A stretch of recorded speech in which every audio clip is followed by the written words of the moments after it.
अगर आपका सपना भी इंडिया को आईजेएसओ में रिप्रेजेंट करने का है, कोई भी काम हमको करना है तो हमको ये तो पता होना चाहिए वो काम क्या क्या है। तो आपको अपना सिलेबस बहुत अच्छे से क्लियर होना चाहिए। हमने लिख लिया और बाद में जब पढ़ रहे हैं हमको खुद को ही पता नहीं चल रहा क्या लिखा है। ऐसा नहीं सोचना कि यार कल कर लूंगा, परसों कर लूंगा।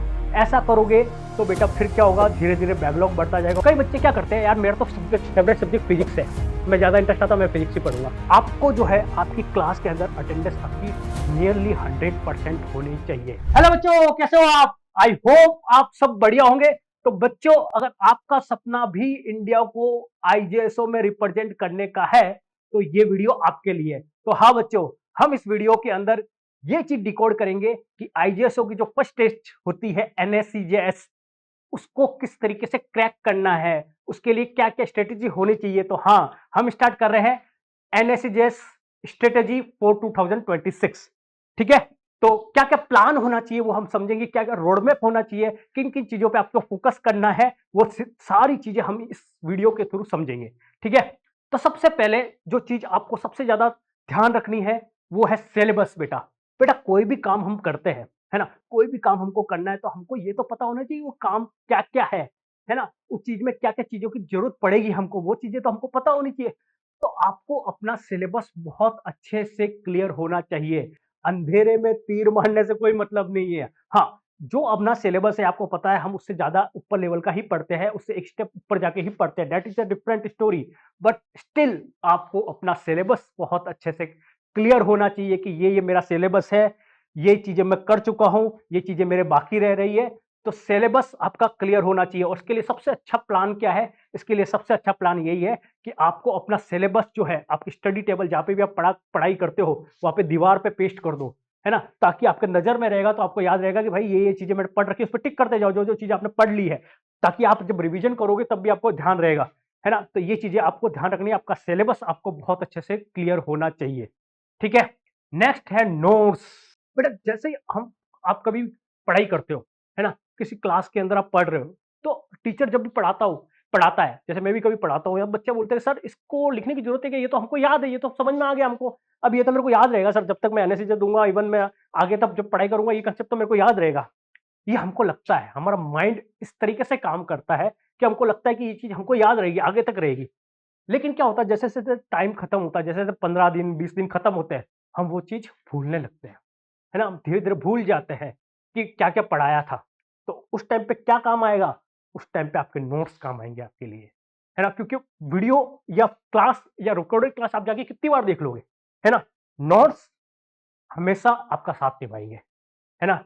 हमेशा आपका साथ निभाते हैं नोट्स। तो नोट्स आपको बहुत अच्छे से जो है बनाने हैं। कन्वेंशनल तरीका यूज़ करना, पेन, पेपर यूज़ करना है। आप चाहो तो टैबलेट में बनाओ, that is not an issue. But क्या होता है, कई बच्चे क्या करते हैं, सर हमको तो आपको नोट्स मिल गए थे, बने-बनाए नोट्स मिल गए थे, हमने डाउनलोड कर लिए ऐप से और हम उसी से पढ़ते हैं। बेटा ऐसा मत करना, है ना? हाँ, उन नोट्स को आप लिख लो, आप चाहो तो टैब में नोट्स बनाओ, आप चाहो तो कॉपी और पेन के थ्रू नोट्स बनाओ, कोई दिक्कत नहीं है। बट नोट्स आपको हमेशा खुद से बनाने हैं। साथ में जब भी कोई फैकल्टी पढ़ाती है, कोई भी टीचर पढ़ाता है, तो क्या करता है, कुछ इंपॉर्टेंट चीजें भी बताता है, कुछ इंपॉर्टेंट बातें भी बताता है कि इस कंसेप्ट में ये चीजें ध्यान रखनी है ना। तो ये आपको नोट करना है, साथ साथ में ये भी नोट करना है कि इस चीज में ये चीजें बताई है सर ने, इस चीजों का ध्यान रखना है, कहाँ कहाँ मैं गलतियां कर सकता हूँ वो भी लिख लेना है, ताकि आपको पता रहेगा, आपको टॉपिक पढ़ते टाइम पता रहेगा कि भाई ये गलतियां मैं कर रहा हूं तो ये नहीं करनी है अब मुझे, है ना। कोई ट्रिक बताई जाती है तो वो भी लिख लो उसी टाइम, ताकि आपको बाहर बार जाके वो लेक्चर देखने की जरूरत नहीं पड़ेगी, है ना। अगर आप ऑनलाइन पढ़ रहे हो तो फिर भी आपके पास एक रहता है कि चलो मैं जाके रिकॉर्डिंग देख लूंगा। लेकिन अगर आप ऑफलाइन पढ़ रहे हो तो आपके पास तो वो भी ऑप्शन नहीं है। ठीक है, लेकिन अगर आप ऑनलाइन पढ़ रहे हो तो भी मैं आपको यही जो है सलाह दूंगा कि आपको अपने नोट्स बहुत अच्छे से प्रिपेयर करने हैं। बहुत बहुत काम आते हैं आपके नोट्स। जितने अच्छे से आपको नोट्स प्रिपेयर होंगे, जितने और क्लियर नोट्स होते हैं, क्लीन होने चाहिए, एकदम नीट एंड क्लीन होने चाहिए, है ना। नोट्स बना रहे हैं, हमने लिख लिया और बाद में जब पढ़ रहे हैं हमको खुद को ही पता नहीं चल रहा क्या लिखा है, तो फिर उसका कोई फ्रूटफुल नहीं है, वो आपके लिए कोई काम नहीं आने वाला ज्यादा, है ना। तो आपको अपने नोट्स जो है बहुत अच्छे से क्लियर होने चाहिए, बहुत अच्छे से प्रिपेयर करने हैं बेटा। ठीक है, नेक्स्ट है डीपीपी एंड मॉड्यूल। बेटा आपको पता है हमारी क्लास के अंदर हम आपको डीपीपीस देते हैं, साथ में हम हमारा मॉड्यूल देते हैं जो कि बहुत अच्छे से रिसर्च करके बनाया जाता है, बहुत अच्छे से चीजें देख के, प्रीवियस के पेपर देख के जो है आपको मॉड्यूल बनाए जाते हैं, आपकी डीपीपी बनाई जाती है, तो उन चीज़ों को आपको उन चीज़ों पे बहुत ज़्यादा ध्यान रखना है। आपको आपके डीपीपी और मॉड्यूल की बहुत रिस्पेक्ट करनी है ना? और डीपीपी भी आपको जैसे ही टॉपिक पढ़ाया जाता है, उसी दिन आपको डीपीपी सॉल्व करनी है। ऐसा नहीं सोचना कि यार कल कर लूँगा, परसों कर लूँगा। ऐसा करोगे तो बेटा फिर क्या होगा, धीरे-धीरे बैकलॉग बढ़ता जाएगा और फिर परेशान हो जाओगे और एक टाइम ऐसा आएगा, फिर ये सोचोगे यार क्या करूँ अब मैं परेशान हो चुका हूँ, अब मैं नहीं कर रहा है ना? या फिर आपका कॉन्फिडेंस लूज़ हो जाएगा। तो ये गलतियाँ नहीं करनी है, आपको डीपीपी और मॉड्यूल की बहुत ज़्यादा रिस्पेक्ट करनी है। ऑब्वियसली आपको अपनी जो टेक्स्ट बुक्स है ना? जो भी हम टेक्स्ट बुक आपको प्रोवाइड करते हैं, उनकी रिस्पेक्ट तो करनी है, आपको एनसीईआरटी भी पढ़नी पड़ेगी, है ना? आपको अपनी डीपीपी भी सॉल्व करनी पड़ेगी। आपको जो हम बुक बताते हैं इम्पोर्टेंट जो एनालिसिस के नज़रिए से अच्छी है, वो भी आपको पढ़नी है और मॉड्यूल ये सारी चीज़ें आपको करनी है, तभी जाके आपको सक्सेस मिलेगी, तभी जाके आपको सक्सेसफुल होने का मौका मिलेगा, है ना? तो DPP and modules are very very important because वो आपके सिलेबस को ध्यान में रख के या उससे थोड़ा-सा ऊपर ही बनाई जाती है। तो आपको एक अच्छी प्रैक्टिस मिल जाती है, आपको पता लेता है कि क्वेश्चन का लेवल क्या होने वाला है ना? तो आपको दूसरा पॉइंट मैंने बताया डीपीपी एंड मॉड्यूल। नेक्स्ट आगे बढ़ते हैं, नेक्स्ट है बैलेंस प्रिपरेशन, है ना? कई बच्चे क्या करते हैं, यार मेरा तो फेवरेट सब्जेक्ट फिजिक्स है, तो सर मेरे को तो फिजिक्स में ज़्यादा इंटरेस्ट आता है, मैं फिजिक्स ही पढ़ूँगा। सर मेरा सब्जेक्ट तो अच्छा जो है वो केमिस्ट्री है, मेरे को केमिस्ट्री में इंटरेस्ट आता है, तो मेरे को तो केमिस्ट्री पढ़नी है। सर मेरे को तो बायोलॉजी पसंद आती है, तो मेरे को तो बायोलॉजी पढ़ना है। ठीक है, आपका सबकी जो रुचि होती है वो अलग-अलग हो सकती है, आपकी जो इंटरेस्ट लेवल होता है वो हर सब्जेक्ट का में अलग-अलग होता है, हर बच्चे का अलग-अलग होता है। लेकिन आप एक कॉम्पिटिशन एग्जाम की तैयारी कर रहे हो और तीनों सब्जेक्ट फिजिक्स, केमिस्ट्री और बायो इक्वल वेटेज की पूछी जाती है, तो बेटा आपको इक्वली इंपॉर्टेंस देनी जरूरी है। हाँ, कोई बच्चे ऐसे भी बोलते हैं कि सर हम तो आगे जाके जेईई की तैयारी करेंगे तो हम बायोलॉजी क्यों पढ़े, है ना? कुछ बच्चे ऐसा भी सोचते हैं, लेकिन बेटा आपको इतना तो पढ़ना पड़ेगा कि आपका एटलीस्ट आपका सिलेबस पूरे अच्छे से कवर हो ताकि आपका एग्जाम निकले, है ना? हाँ, ये हो सकता है कि अगर आपको आगे जाके जेईई देना है ना? तो आप फिजिक्स और केमिस्ट्री पे बहुत ज़्यादा फोकस करने वाले हो, बहुत ज़्यादा प्रो लेवल पे जाने वाले हो। लेकिन एटलीस्ट आपको बायोलॉजी इतना तो पढ़ना पड़ेगा कि आपका सिलेबस अच्छे से कवर हो जाए और अगर आप नेट के एस्पिरेंट हो तो आपको बायोलॉजी को भी इक्वली पढ़ना ही पड़ेगा, है ना? तो इस तरीके से आपको डील करनी है, आपको आपका फ्यूचर आपको पता होगा, आपकी प्लानिंग आपको पता है। लेकिन इस तरीके से आपको अपनी प्लानिंग करनी है एनालिसिस को क्रैक करने के लिए कि सारे सब्जेक्ट को आपको पढ़ना है, किसी भी सब्जेक्ट को छोड़ना नहीं है कि बिल्कुल नहीं पढ़ रहा, ऐसे काम नहीं चलेगा, है ना? क्योंकि धीरे-धीरे क्या हो रहा है, लेवल बढ़ता ही जा रहा है, बच्चे जागरूक होते जा रहे हैं, बच्चे सारे पढ़ाई करने लगे, जैसे-जैसे ऑनलाइन चीज़ें बढ़ रही है, वैसे-वैसे सारे बच्चों को चीज़ें पता चलने लग गई है। तो सारा बच्चा ही इंक्लूड होता जा रहा है धीरे-धीरे। तो competition time to time but time के साथ बढ़ रहा है ना? एक्स्पोनेंशियली बढ़ रहा है। तो आपको इस चीज़ का ध्यान रखना है। नेक्स्ट नेक्स्ट है interactive learning and doubt solving. इसका मतलब जब भी बेटा आप क्लास ले रहे हो, तो टू वे कम्युनिकेशन का ध्यान रखना। आपको टीचर से पूछना भी है, कई बच्चे बहुत शाय होते हैं, वो पूछते नहीं है। फैकल्टी ने पढ़ा लिया, फैकल्टी पूछती है भी कि सबको समझ में आ गया, तो कई बच्चे बोलते हैं, हाँ सर मेरे को तो सब समझ में आ गया, है ना? डाउट होता है फिर भी बच्चे नहीं पूछ पाते।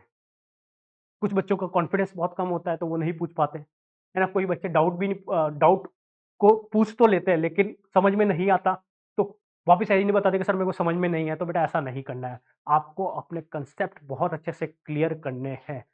आपको अगर आपको समझ में नहीं आ रहा कुछ भी, तो आपको अपने टीचर से पूछना है, उनके साथ बैठना है, उनके साथ कंसल्ट करना है कि सर मेरे को क्या करना है, कैसे करना है, क्यों करना है और मेरे को सर यहाँ पे मैं लैग कर रहा हूँ, तो मेरे को क्या करना चाहिए? ये सारी चीज़ें आपको ध्यान रखनी पड़ेगी बेटा, है ना? इसके अलावा मैंने हालाँकि पहले बता चुका हूँ डाउट के बारे में कि डाउट में क्या-क्या हो सकता है, क्या-क्या अ आपको प्रॉब्लम आ सकती है। तो आपको ये चीज़ बहुत ध्यान रखनी है, शर्म बिल्कुल नहीं करनी है कभी भी डाउट पूछने में। डाउट का मतलब होता है आपको वहाँ पे कांसेप्ट में लैग कर रहे हो आप। तो आप अच्छे से बैठ के आप चाहो तो अपने फ्रेंड से समझ लो, आपके फ्रेंड से समझ में नहीं आ रहा अपने टीचर से पूछ लो, लेकिन आपको डाउट बिल्कुल नहीं रखने हैं अपने दिमाग के अंदर, ठीक है? तो इस चीज़ का आप ध्यान रखेंगे। नेक्स्ट है अटेंडेंस एंड बैकलॉग। मैं हमेशा अपनी क्लास में कहता हूँ, अगर आपने मेरे से क्लास ली है, आपने मेरे से फिजिक्स पढ़ी है, तो आपको पता होगा मैं हमेशा क्लास में कहता हूँ कि बेटा बैकलॉग इज़ क्राइम, जेल हो जाती है, वैसा भी बोलता हूँ। तो बैकलॉग तो आपको रखनी नहीं है क्योंकि क्या होता है कई बार बच्चे बैकलॉग रख लेते हैं, लेज़ीनेस की वज़ह से पढ़ते नहीं है टाइम पे और फिर धीरे-धीरे बहुत सारा इकट्ठा हो जाता है और फिर वो उस बोझ के तले दब जाते हैं। उनको ये पता ही नहीं होता कि क्या करना है मेरे को, है ना? और फिर लास्ट में वो गिव अप कर देते हैं। तो पहली बात तो गिव अप शब्द आपकी डिक्शनरी में नहीं होना चाहिए। If you are preparing for any competition exam, तो आपके डिक्शनरी में गिव अप वर्ड नहीं होना चाहिए। दूसरा, आपको जो है आपकी क्लास के अंदर अटेंडेंस आपकी नियरली 100% होनी चाहिए, है ना? कभी कुछ ऐसा हो गया कि आप क्लास अटेंड नहीं कर पाए, तो आपके फ्रेंड के नोट्स ले लो। अगर आप ऑफलाइन क्लास में हो तो आपके फ्रेंड के नोट्स ले लो, उसको कवर करो। बाद में जब भी फैकल्टी फ्री हो तो उनसे जाके पूछो, अपने फ्रेंड से पूछो। लेकिन बैकलॉग नहीं रखना है। मान लो आप ऑनलाइन क्लास लेते हो, तो आपके पास तो एक रिकॉर्डिंग की फैसिलिटी भी अवेलेबल होती है कि आप बाद में जाकर रिकॉर्डिंग देख सकते हो। तो उसको as soon as possible cover करना है। ऐसा नहीं हो रहा है कि मेरा काम आज खत्म हो गया और मैं जो रिकॉर्डिंग है वो 4 दिन बाद जाके देख रहा हूँ। फिर तो क्योंकि भाई सीधी-सी बात है, अगर मैं फिजिक्स की बात करूँ, तो फिजिक्स में एक चीज़ें दूसरी चीज़ें कनेक्ट होती है। अगर आपने फर्स्ट चैप्टर नहीं पढ़ा, बेसिक मैथ्स एंड वेक्टर नहीं पढ़ा, तो आपको काइनेमेटिक्स में इश्यू आने वाले हैं। काइनेमेटिक्स नहीं पढ़ी तो आगे आपको जाके एनएलएम में भी थोड़ी बहुत प्रॉब्लम आएगी। एनएलएम नहीं पढ़ा तो वर्क पावर एनर्जी में आपको जाके दिक्कत आएगी। तो सारी चीजें लिंक्ड होती है और बीच में एक भी गैप आगे आ गया तो आगे जाके वो गैप इतना बड़ा हो जाता है कि हमारी सारी प्रिपरेशन फेल हो जाती है उस टाइम पे। तो बैकलॉग तो बिल्कुल नहीं रखना है। बैकलॉग इज अ क्राइम, मैं हमेशा से बोलता हूँ। तो इस चीजों को आपको ध्यान रखना है। नेक्स्ट, अगर मैं बात करूं, test, temperament and mistake analysis. कई बार हम क्या करते हैं, टेस्ट नहीं देते। बच्चे टेस्ट से डरते हैं, यार सर मेरे अगर टेस्ट में कम मार्क्स आ गए तो टेस्ट का लेवल ज़्यादा रहता है हमेशा। तो टेस्ट में अगर मेरा कम मार्क्स आ गए, मेरे पेरेंट्स मेरे को डाँटेंगे, है ना? मेरे को सेल्फ डाउट होगा कि क्या हो रहा है? मैं नहीं कर पाऊँगा या कर पाऊँगी, ऐसा भी होता है कई बार। और फिर बच्चा उस डर से टेस्ट नहीं देता है। और जब वो बच्चा टेस्ट नहीं देगा और डायरेक्ट जाके एनएसएसएस के एग्ज़ाम में बैठेगा, तो उसके सक्सेसफुल होने के चांसेस बहुत ज़्यादा कम हो जाते हैं। क्यों? कि उसका टेम्परामेंट डेवलप नहीं होता है। कई बार ऐसा होता है ना, हम एग्ज़ाम देने जाते हैं, हमसे कोई क्वेश्चन नहीं हुआ और फिर हम बोलते हैं कि यार घर पे आके देखता हूँ तो यार वो क्वेश्चन तो कर सकता था मैं। तो आप बताते हो कि मैं तो उस टाइम ब्लैंक हो गया था या ब्लैंक हो गई थी, मेरे को कुछ समझ में नहीं आ रहा था, लेकिन घर पे आके मेरे से सॉल्व हो गया। ऐसा क्यों हुआ आपके साथ? क्योंकि आपने टेस्ट नहीं दिए हैं, आपका टेम्परामेंट डेवलप नहीं हुआ है बेटा। मैं एक आपको बहुत सिंपल सा एग्ज़ाम्पल देता हूँ। अगर मैं आपको बोलूँ कि आपको 2 महीने के बाद एक आपकी कार रेसिंग है, आपको एक कार रेसिंग के अंदर पार्टिसिपेट करना है और आपको डायरेक्ट कार उसी टाइम में दे दूँ चलाने के लिए, आप चलाओ और पार्टिसिपेट करो और जीतो के दिखाओ। तो आपको लगेगा यार ये क्या होगा? मेरे को तो पता ही नहीं है कैसे क्या करना है, क्या चीज़ें करनी है। हालाँकि मेरे को कार चलाना आती है, लेकिन बहुत सारी चीज़ें हैं जो मुझे नहीं पता। लेकिन अगर मैं बोलूँ कि अब आपके पास 1 महीने या 2 महीने है कार रेसिंग में और आपको डेली कार चलाना है, आपके पास कार है, आप डेली चलाओ, उसको थोड़े टाइम टाइम में उसको देखो, आप क्या गलतियाँ कर रहे हो आपको पता चलेगा, तो आपके सक्सेसफुल होने के चांसेस बढ़ जाएँगे। क्योंकि आपकी प्रैक्टिस हो रखी है, आपका टेम्परामेंट डेवलप हो चुका है ना? तो आपको टेस्ट ज़रूर देने हैं। टेस्ट बहुत ज़रूरी है देने, टेस्ट को कभी भी मिस नहीं करना है। और ट्राई करना है, जिस दिन टेस्ट है उसी दिन देना है। हाँ, कभी अगर नहीं दे पाए, कोई बहुत ज़्यादा इम्पोर्टेंट काम आ गया, है ना? वैसे पढ़ाई से इम्पोर्टेंट कोई काम होता नहीं है आपके लिए, बट ठीक है स्टिल अगर कोई फैमिली में फंक्शन आ गया बहुत ज़्यादा इम्पोर्टेंट है, अटेंड करना भी बहुत ज़्यादा इम्पोर्टेंट है, तो हो सकता है कि आप दूसरे दिन आके टेस्ट दे दो, बट आपको ट्राई करना, टेस्ट आपको उसी दिन देना है। अब मैंने टेस्ट तो दे दिया सर, है ना? टेस्ट देने के बाद क्या? जैसे ही बच्चों आपने टेस्ट अपना दे दिया है, टेस्ट कंप्लीट हो गया आपको, आपको पता चलेगा कि आपने कौन-कौन सी गलती की है, कहाँ-कहाँ क्वेश्चन मिस्टेक हुए हैं आपसे। तो आप क्या करो, क्योंकि हम जो अगर हम पर्टिकुलरली बात करें हमारे सिस्टम की, तो हम सॉल्यूशन देते हैं उसके वीडियो फॉर्म में, है ना? आपको पता भी है, आप पढ़ते हो अगर हमसे, तो हम वीडियो सॉल्यूशन भी देते हैं। तो आपको पता चलेगा कि आपकी अप्रोच कहाँ गलत हो रही है, कहाँ चीज़ों को समझने में आपको गलत हो रही है और वो लिखो कि मैंने क्या गलती की, एक अलग से नोटबुक बना लो, है ना? या फिर अगर आप टैब में नोट्स बना दो, टैब में अलग से एक फ़ाइल बना दो उसकी, कि मैं कहाँ-कहाँ मिस्टेक कर रहा हूँ वो लिखो, है ना? ताकि आपको पता चलेगा और फिर आपने 4-5 टेस्ट दे लिए, फिर आपको पता चलेगा यार एक ही टॉपिक है जिसमें मैं बार-बार गलती कर रहा हूँ, तो वो टॉपिक आप जाके फिर से पढ़ो, आप नोट्स देखो उसके। अब यहाँ पे देखो ये नोट्स भी लिंक हो गया वापस से देखो आगे। तो इसलिए मैंने स्टार्ट में बताया कि नोट्स बहुत इंपॉर्टेंट है। अब आपको पता चला कि भाई मैं यहाँ पे गलती कर रहा हूँ, आपने अपने नोट्स पढ़ा, है ना? नोट्स पढ़ने के बाद आप जो कम लेवल के क्वेश्चन है उस टॉपिक के से रिलेटेड जिसमें आप बार-बार गलती कर रहे हो, वो कम लेवल के या नीचे लेवल के क्वेश्चन आपको लगाने हैं। फिर धीरे-धीरे लेवल बढ़ाना है। मान लो आपको टॉपिक समझ में ही नहीं आ रहा है, तो आप जाके अपनी फैकल्टी से पूछो कि सर इसको कैसे करूँ, क्या करूँ? आप जाके एक बार रिकॉर्डिंग देख सकते हो उस टाइम पे जाके, है ना? तो ये चीज़ें आपको करनी है। टेस्ट का एनालिसिस करना बहुत ज़रूरी है। आपको अपनी मिस्टेक पता होनी चाहिए कि आप कहाँ-कहाँ मिस्टेक करते हो। इन चीज़ों का बहुत, बहुत, बहुत ज़्यादा ध्यान रखना है बेटा, है ना? तो ये हो गया कि टेस्ट आपको डेली देना है। आपको उससे टेस्ट देने से क्या होगा, आपका टेम्परामेंट डेवलप होगा और आपको आपकी मिस्टेक का एनालिसिस करना है।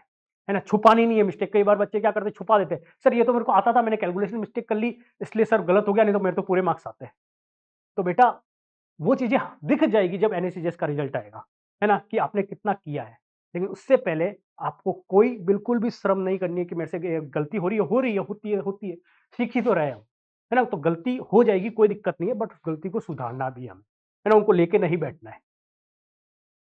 नेक्स्ट अगर मैं बात करूँ, जैसे कि मैं पहले ही बोल चुका हूँ कि किस तरीके से आपको चीज़ें डेवलप करनी है, ये मैंने पहले ही सारी चीज़ें आपको समझा दी है कि क्या साइकिल होनी चाहिए। मैं एक बार फिर से आपको रिपीट कर दूँ क्योंकि इंपॉर्टेंट चीज़ है। आपको टेस्ट देना है, टेस्ट देके आने के बाद जैसे ही आप टेस्ट देते थे तो आपको उससे क्या होगा, आपका टेम्परामेंट डेवलप होगा।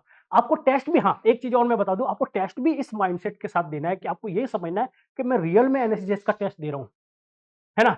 क्योंकि आप जब एग्ज़ाम देने जाते हो, कई बार ऐसा होता है ना कि हम एक ऐसी जगह पढ़ते हैं जो बहुत शांत होती है, जिसमें बहुत कम्फर्ट होता है, आराम से बैठ के पढ़ाई कर रहे हैं, कोई आस-पास शोर नहीं है, बट एग्ज़ाम देने जाते हो वहाँ पे तो थोड़ा बहुत शोर भी होगा। हो सकता है आपका जो सेंटर है ऐसी जगह पे आ गया जहाँ पे मेन रोड निकल रहा है, जहाँ पे बहुत ज़्यादा शोर हो रहा है, तो आपको सारी चीज़ें को माइंड में रखना है कि ये चीज़ें भी हो सकती है ना? अब आपने टेस्ट दिया, आपका टेम्परामेंट वहाँ से डेवलप हो रहा है। उसके बाद आपको क्या करना है, आपने गलती की, ऑब्वियसली गलत भी होंगे क्वेश्चन, उनको एनालिसिस किया। लिख लिया मैंने ये गलतियाँ कर रहा हूँ। फिर क्या करना है, जाके अपने नोट्स उठाने हैं। नोट्स से समझ में नहीं आया, लेक्चर देखो, टीचर से पूछो कि क्या हो रहा है, मैं कैसे गलती कर रहा हूँ सर, इसको कैसे करूँ मैं? है ना? तो ये चीज़ें जाके आपको हेल्प करेगी। आपका जो बार-बार एक ही क्वेश्चन, एक ही टाइप के क्वेश्चन अगर गलत हो रहे हैं, तो आप उन चीज़ों से बच जाओगे ताकि एनएसएसएस में आपके जो मेन एग्ज़ाम होगा उसमें वो गलती आप नहीं करोगे। ठीक है? तो ये चीज़ें बहुत ज़्यादा इंपॉर्टेंट हो जाती है। नेक्स्ट, ये जो पॉइंट है डिसिप्लिन एंड डेडिकेशन, ये तो आप कोई भी काम करते हो तो सब में सक्सेसफुल होने के लिए जरूरी है।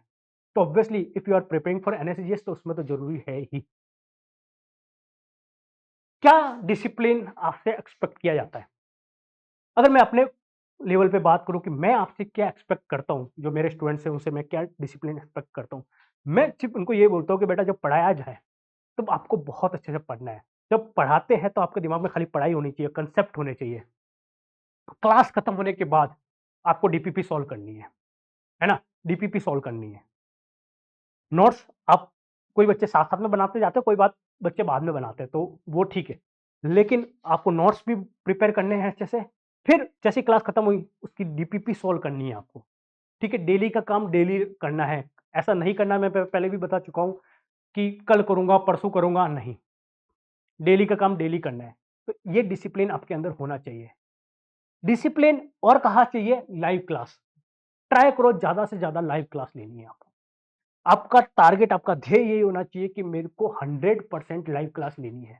हाँ, अगर किसी बच्चे के पास रिस्ट्रिक्शन है कि यार मेरे तो उस टाइम बैठेगा ही नहीं, मेरे तो कोई और एक्टिविटीज़ में भी मैं हूँ, स्कूल का भी काम रहता है, स्कूल जाना होता है, कोई बच्चों के इवनिंग स्कूल्स होते हैं, कई जगह ऐसा होता है। तो रिकॉर्डिंग है आपके लिए, तो एक डिफरेंट स्टोरी है, लेकिन आपको बहुत ज़्यादा डिसिप्लिन होने की ज़रूरत है। मैं अगेन वापस बोल रहा हूँ, बात वहीं पे आ गई है वापस। है ना? अगर आप रिकॉर्डिंग देख रहे हो तो भी आपको उस चीज़ के अंदर भी डिसिप्लिन होना है। ऐसा नहीं है कि मैं पढ़ाई कर रहा हूँ, रिकॉर्डिंग देख रहा हूँ, चलो यार 10 मिनट पढ़ाई की, मोबाइल खोल के देख लिया, चलो थोड़ी देर इंस्टाग्राम चला दिया, नहीं करना है ऐसा, है ना? तो डिसिप्लिन रहता है।